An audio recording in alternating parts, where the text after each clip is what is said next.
안녕하세요.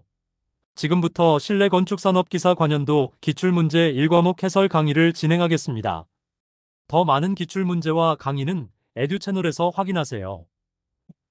첫 번째 문제는 실내 디자인의 범위에 관한 내용입니다. 실내 디자인의 범위에 관한 설명으로 옳지 않은 것을 찾는 문제입니다. 정답은 4번, 바닥, 벽, 천장 중 2개 이상의 구성 요소가 존재하는 공간이어야 한다입니다. 실내 디자인의 범위는 구성 요소의 개수로 제한되지 않습니다.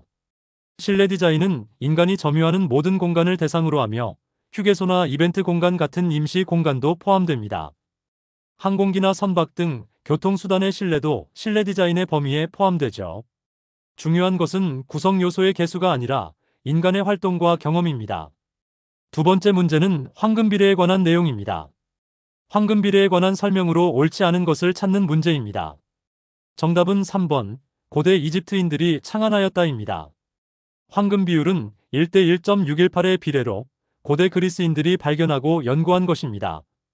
고대 이집트인들이 창안했다는 설명은 잘못되었습니다. 황금 비율은 기하학적 분할 방식으로 자연현상과 예술작품에서 조화로운 비례로 활용되며 몬드리안의 작품에서도 그 예를 찾을 수 있습니다. 피보나치 수열과도 밀접한 관련이 있습니다. 세 번째 문제는 주택계획에서 LDK형에 관한 내용입니다. 주택계획에서 LDK형, 즉 리빙 다이닝 키친형에 관한 설명으로 옳지 않은 것을 찾는 문제입니다. 정답은 2번, 소요면적이 많아 소규모 주택에서는 도입이 어렵다입니다.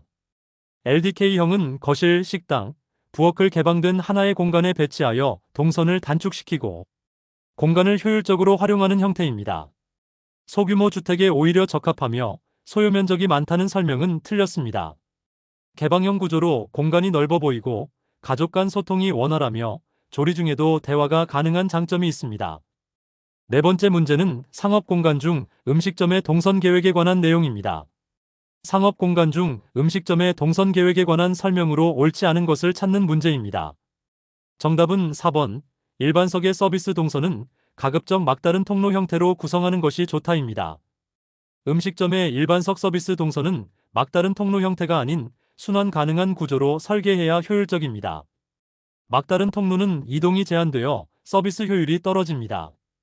주방문은 손님 눈에 안 보이게 하고 팬트리에서 일반석과 연회실 동선을 분리하며 출입구에서 일반석과 연회석 진입을 구별하는 것이 올바른 계획입니다.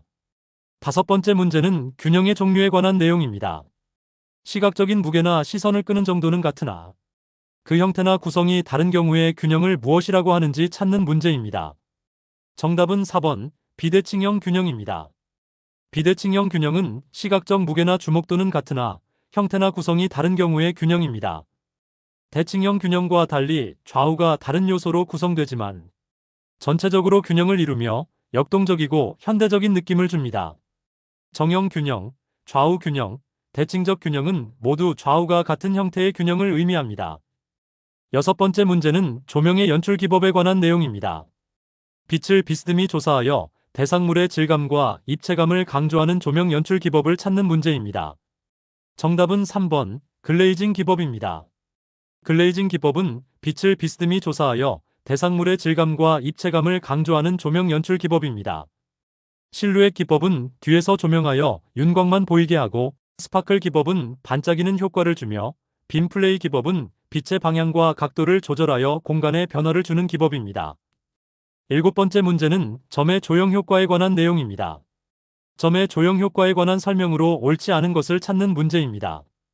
정답은 3번, 배경의 중심에 있는 하나의 점은 점에 시선을 집중시키고 역동적인 효과를 느끼게 한다입니다. 배경의 중심에 있는 하나의 점은 시선을 집중시키지만 정적이고 안정적인 효과를 줍니다. 역동적 효과는 중심에서 벗어난 점이나 여러 점의 배치에서 나타납니다. 점이 연속되면 선으로 인식되고 두 점의 크기가 같으면 주의력이 균등하게 작용하며 중심에서 벗어난 점은 긴장감을 생성합니다. 여덟 번째 문제는 형태의 지각에 관한 내용입니다. 형태의 지각에 관한 설명으로 옳지 않은 것을 찾는 문제입니다. 정답은 1번, 폐쇄성은 폐쇄된 형태는 빈틈이 있는 형태들보다 우선적으로 지각된다입니다.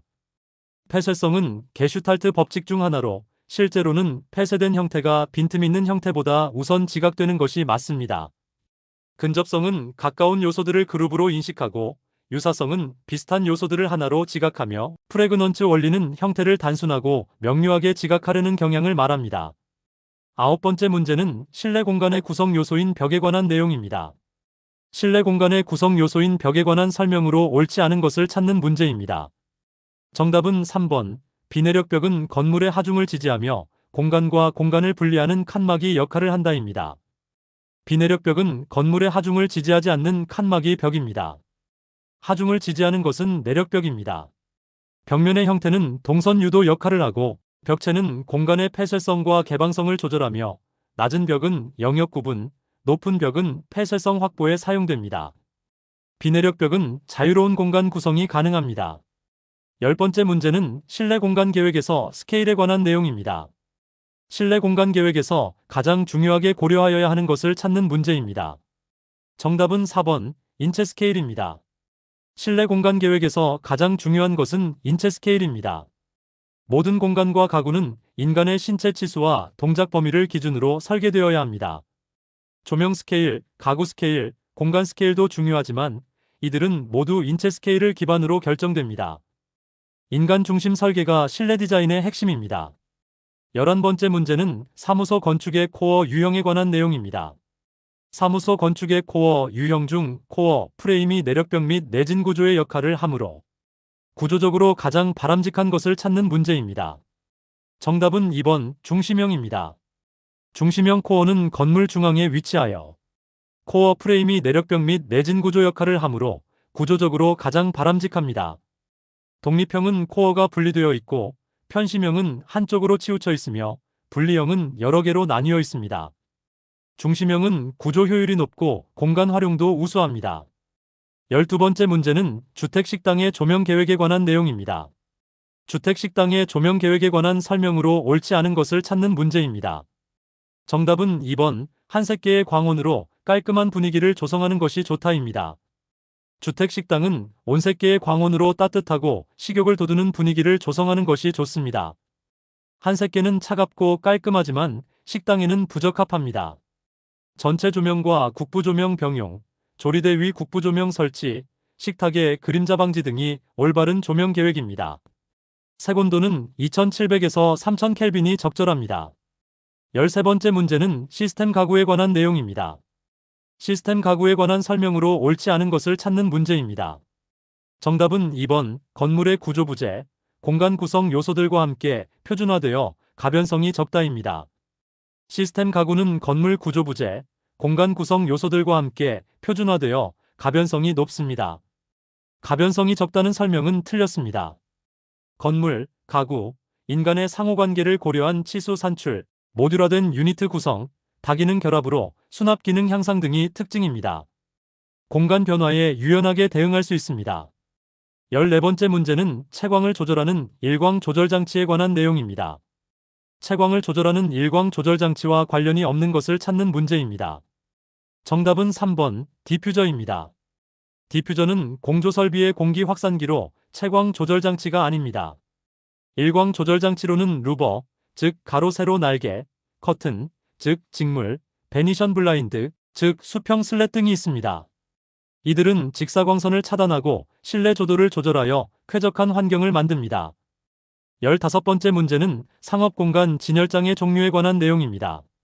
상업공간 진열장의 종류 중에서 시선 아래의 낮은 진열대를 말하며 의류를 펼쳐놓거나 작은 가구를 이용하여 디스플레이할 때 주로 이용되는 것을 찾는 문제입니다.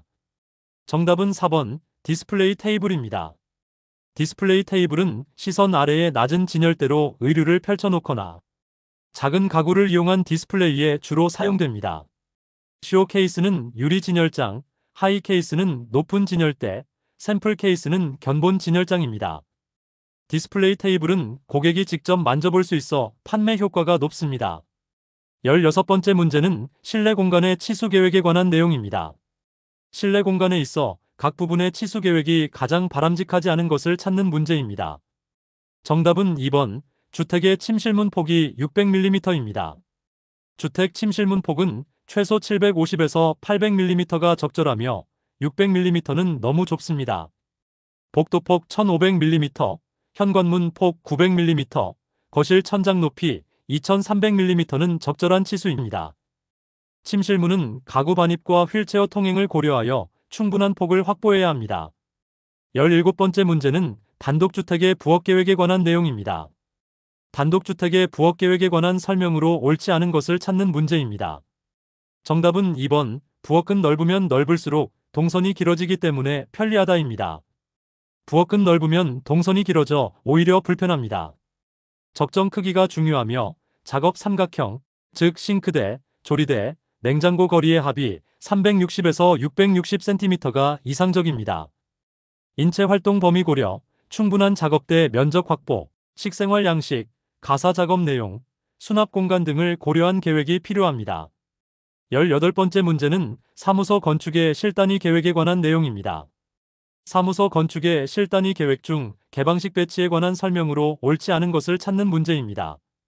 정답은 2번, 프라이버시의 확보가 용이하다입니다. 개방식 배치는 프라이버시 확보가 어렵습니다. 칸막이가 없어 소음 우려가 있고 모든 면적을 유용하게 이용할 수 있으며 방의 길이나 깊이에 변화를 줄 수 있는 장점이 있습니다. 개방식은 공간 활용도가 높고 소통이 원활하지만 개인 업무 집중이 필요한 경우 반개방식이나 폐쇄식이 적합합니다. 19번째 문제는 실내 디자인의 요소 중 천장의 기능에 관한 내용입니다. 실내 디자인의 요소 중 천장의 기능에 관한 설명으로 옳은 것을 찾는 문제입니다.